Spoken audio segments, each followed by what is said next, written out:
Mm. Mm. Hello? Hello guys. Pasensya na yung bruha kong buhok. Maglalagay ako ng suka dito sa baonan kasi nagbalat ako ng suka. Tapos, syempre hindi ko naman makakain lahat. Kaya, ilalagay ko siya sa baonan. Kasi last time nagbalat ako. Nagbalat ako, di ba, ng suka. Yung ito lang. Tapos, iniwan ko siya sa counter lang. Yung parang walang takip. Tapos, may ganito pa siyang white, diba? Yung may balat pa talaga siya. Tapos, kapag, halimbawa, kinahaponan, kakain ako. Ang hirap niyang balatan kasi na dry. Hindi ko alam kasi hindi ko lang yata tinakpan or kaya siya nag-dry. Kaya sabi ko, pangit pala kapag hindi pa balatan. Yung ganito, yung tatanggalin mo sa balat na ganito. Kaya naisipan kong balatan, wait lang guys. Naisipan kong balatan lahat, tapos ilagay sa baonan. Para pag gusto kong kumain ulit, kukuha-kuha na lang ako, 'di ba? Mas maganda 'yun. Sana lang hindi siya mawala yung tamis. Kasi matamis 'to eh. Hindi ko na alam kung anong ibang alternatives para mapanatili siyang fresh. Ilalagay ko naman siya sa ref after nito. Hala, tumalsik na yung balat. Balat tuloy na ba 'to? Tumalsik na yung sauce, sabaw. Mahirap lang siya kasi ayokong isali yung white. Kasi yung white, di ba mapait? Ayan, oh. Guys, nakita niyo ba? Di ba? Ayun na nga, may share ako sa inyo kasi itong nabili ko is white. Colorless. Colorless siya, di ba? Colorless. Colorless kasi compare dun sa nabili ko nung nakaraan, pink siya. Pink siya na yung baby pink something. Basta kulay pink siya, hindi siya ganito maputla. Maputla to para sa akin eh. Akala ko yung hindi siya matamis. Pero, nung nitry ko, hala, matamis pala. Wala naman palang difference. Kaya, okay rin tong white para sa akin. Kasi kung hindi to matamis, hindi ko pagkatsaga ang balatan ng ganito. Diba? Uy, ito malaki to. Matamis siya guys. Nabili ko to sa Lidl. Nung nakaraan pa. Gusto ko lang siyang balatan ngayon kasi baka rin masira kapag pinatagal ko pa. Tsaka baka mawala yung yung freshness. Freshness. Yun. Mas mura ko tong nabili sa Lidl. Kasi yung isa na nabili ko nakaraan, basta mga siguro 3 weeks ago.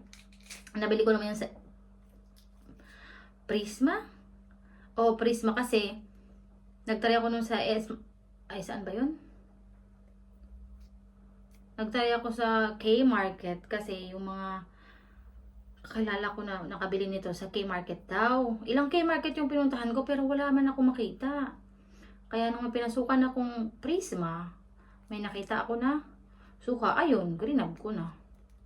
Tapos, ang bili ko dun sa Prisma ay nung kinilo ko siya is 248. Tapos ito naman, alam niyo ba sa Lidl magkano lang to? 184. O di ba? Mas mura sa Lidl. Kasi Lidl talaga yung pinaka cheapest na cheapest na shopping center dito sa Finland. Di ba? Correct me if I'm wrong ha. Pero based din doon sa mga napapanood ko na vlogger.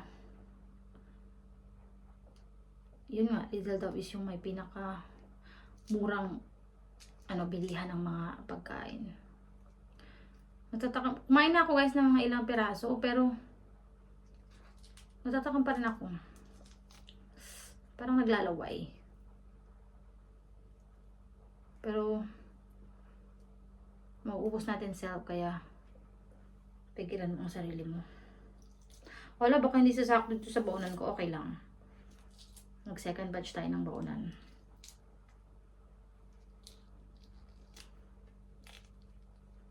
Yung amoy niya guys, alam niyo ba yung amoy niya is, yung amoy niya is parang nakakagaling ng sakit. Para siya may herbal. Para siya may herbal, ano ba yan? Para siya may herbal scent para sa akin. Kaya, hindi ako mag-asawa sa amoy na to. And alam niyo ba guys, sa Pinas, tatandaan ko, sa kapitbahay lang namin to kinukuha. I mean, hinihingi naman. Hindi naman, well, siguro, nakakuha. Ay, hindi ko pa alam. Pero mga bata pa siguro kami nun. Ay, nako, defensive na naman ang ate mo. Bali yun, sa Pinas, kinukuha lang namin to, or hinihingi, ganun. Kasi yung mga ganitong prutas, ito, suha, santol guys, mangga. Naku, nasa kabilang street lang yan. Noong mga panahon namin ha. Nasa kabilang street lang yan, tapos sariwa, ganun. Lalo na dun sa probinsya ko, sa Samar. Marami kaming preskong mga prutas, guys. Kung alam niyo lang. Kaya kung pwede lang bumalik sa mga panahon na yun, nako. Gusto kong bumalik. Meron din kami meron din kaming yung igot. Alam niyo ba yung igot, guys? Paborito ko yun. Lalo na kapag ginaganon sa asukal. Diba? Lalagay nyo sa dalawang plato, tapos ikaganon nyo, tapos kakalugin nyo. Tapos, basta yung igot na yun is childhood fruits ko yun. Doon sa probinsya. Pero hindi naman nagtagal kasi lumipat ako ng Manila. Kaya yun, ayan, makukuha na siya guys, oh. Marami rin pala, no? May kalahati pa ako.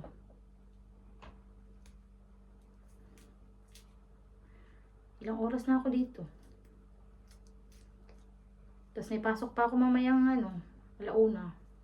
Sana narinig niyo ako guys. Kasi wala pa akong mic eh. Meron akong mic pero nasira. Wala na siyang pang-clip. Tapos hindi ko na pati mahanap kung nasaan.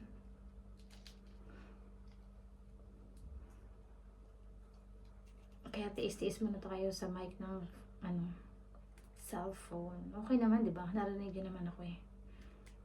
Nasa pala ako guys? Nasa kitchen ako ng aking munting bahay.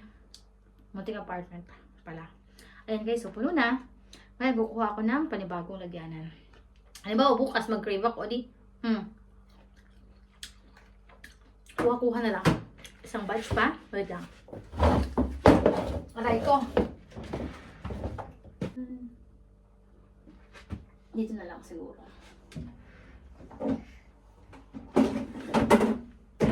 Ayan guys, oh.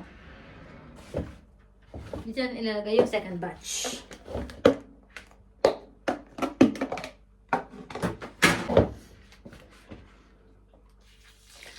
Pagkagising ko guys, di ba pagkagising ko, minum akong tubig, nagkape, tapos tinapay or biscuit, tapos tubig ulit, tapos mga ilang minuto, ito yung kinain ko. Okay lang naman yun, di ba? Hindi naman yun siguro makakasama sa ating health. Charot! Kasi ako bigla eh. Kasi naisip ko, kailangan ko siyang balatan. Kasi ilang araw na siya siguro mga 3 days na. Eh, baka mawala yung freshness. Freshness. Anyway, siguro naman okay yun.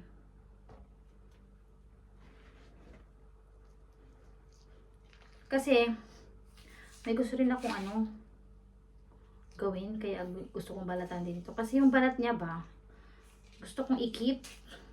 Ayoko siyang itapon. Kasi diba nga sabi ko, parang may siya sa akin, herbal scent. So, pag halimbawa, medyo hindi ako magandang pakiramdam, aamoy lang ako ng balat. Ginagawa niya rin ba yun? Kasi nga, diba, yung amoy niya is parang nakakagaling. Ewan ko, para sa akin ha. Nakakagaling siya. Sinutin ko lang siya. Tapos sabi ko,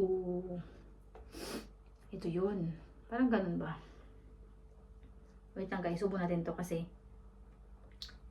natatawa na naman ako. Okay. Lupit ah. Tigilan natin to. Yung pagsubo-subo, kailangan na itong tapusin. Ay, naku. Ano ba imamanifest ko sa inyo, guys? Ayun. Alam nyo ba, guys, may kwento ako. Kasi nga, di ba, tumatanda na tayo. Di ba? 30 plus na ako, 34 na ako eh. Ano? Ang bilis ako makalimot. Ba't ganun? Sign na ba yun na magkakaroon ako ng dementia? In my 50s? Ay, huwag naman sana. Kumatok tayo sa kahoy. Ayoko magkaroon ng dementia. Pero, yun nga guys, halimbawa, may sasabihin lang ako, di ba? May sasabihin ako. Tapos, makakalimutan ko na siya maya-maya lang. Kahit nasa dulo na ng dila ko siya, kahit paulit-ulitin kong alalahanin kung ano yun, hindi talaga hindi ko talaga maalala. Tapos, siguro mga ilang minuto lang, babalik na naman siya. Bakit kaya yun? I mean, halimbawa, inisip kung kailan ko siya kailangan sabihin, hindi ko siya masabi, nalimutan ko, or hindi ko alam. Tapos maya-maya, siguro ilang minuto lang, kumbaga, nalimot ko na yung mga pangyayari. Doon ko naman siya maalala na, ito nga pala yung gusto kong sabihin. Di ba? Gets nyo yun? Minsan nakakainis kasi kakalimutan mo kung ano sasabihin mo. Tapos di ba? Isa pa ha, may experience pa ako na maraming beses sa phone. Di ba mag-i-scroll, ay may balat. Di ba mag-i-scroll ka. Tapos, nilapag mo lang yung phone mo. Pagkalapag mo, uminom ka lang ng tubig or umihi. Pagbalik mo, hindi mo na alam kung anong gagawin mo. I mean, hindi mo na alam. Pag open mo ulit ang phone mo, hindi mo na alam kung ano ginagawa mo. Or may gusto ko sanang gawin noon, pero hindi mo alam kung ano. Kaya sabi ko, ano ba nangyari sa akin? Hindi pa naman siguro sign of aging yan, di ba? Or ano kaya may sakit ba ako or something, or ewan ko na lang. Ayokong isipin na may sakit ako kasi hindi yan makakatulong. Niisip ko na lang na ganito lang siguro talaga ako. Pero hindi naman siya ganun kalala, guys. May mga pagkakataon lang na nai-experience ko yun.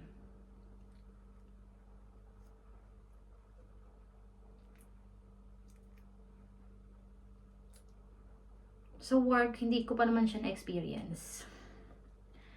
Kailangan ko maging careful doon kasi mga matatanda yung mga inalagaan ko. Makalimot ka lang ng gamot, or malimutan mo lang na nasa CR siya. Mag-isa, 'di ba? Delikado 'yun. Kaya thank God naman sa work hindi ko pa na-experience to. Mostly kapag mag-isa lang ako. Siguro pag mag-isa tayo, hindi na pa-function na maigi yung utak natin. Ganun ba? Nag-reason out. Pero, yun. Naku, ilang oras na ako dito. After 48 years yata ito matatapos. Buti na lang suka ka, no? Kung hindi ka suka, matagal na kitang give up. May hugot. Ayan. Yung white, guys, tanggalin nyo maigi kasi pag nakain nyo yun, naku, ngingiwi kayo sa pait.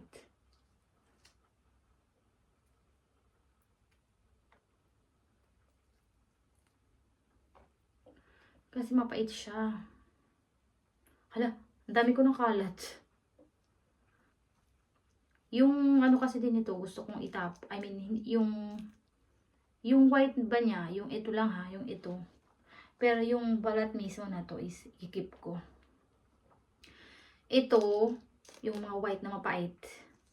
Tatapon ko siya. Mamaya pagkalabas ko sa work, dito, bago pumasok, itatapon ko yung mga biyoyate para naitapon ko na. Marami na kasi ako ditong stock. Stock.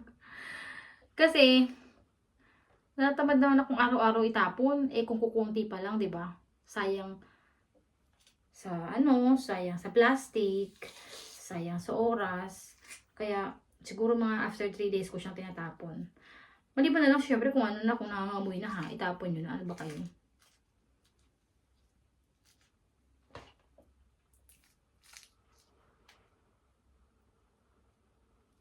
Guys, pag in-upload ko to, walang edit. Kasi natamad ako mag-edit. Ito lang yung kaya ko.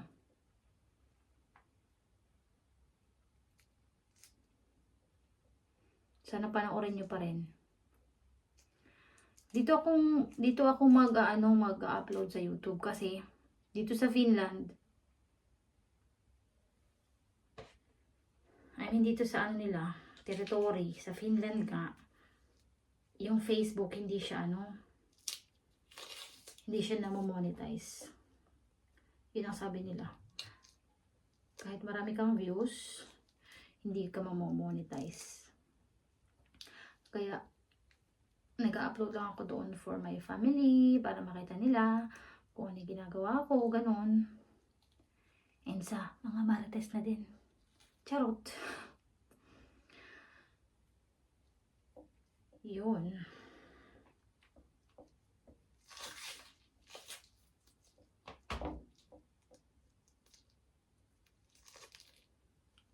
Uy, 17 minutes na. Ano na?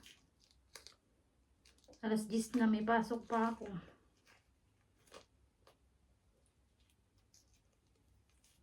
Kakausapin ko pa yung pamangkin ko. May pamangkin akong guys, may mga pamangkin akong mga babae. 2 na maliit pa and isa na dalaga na.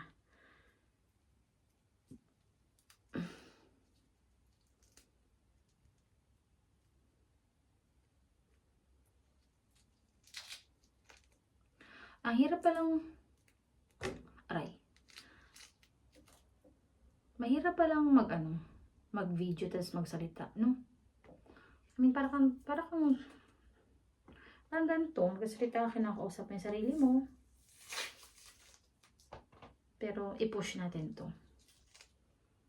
Carry lang yan. Pero sa labas guys, minsan nahiya ako mag-video. Ang dami ko ng video na hindi ko siya ma-upload guys. Kasi hindi ko alam kung i-upload ko ba o hindi. Kasi nahiya nga ako. Or,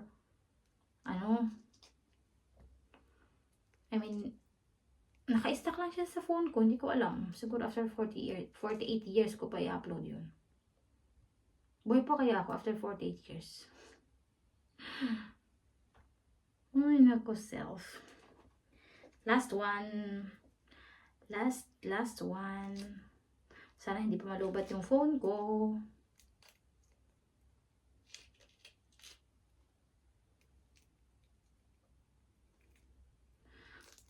Nakuha ko na yung technique kung kailan last na. Paano siya madaling balatan? Visit. Di ba?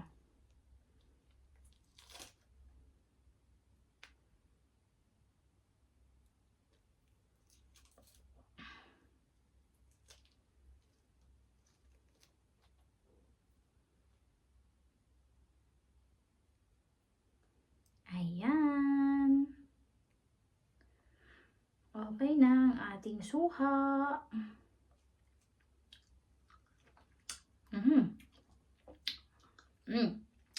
Punas natin. Okay. 2,000 years later. Guys, I have 2 Tupperwares of peeled pomelo or suha. Diba? Matamis guys.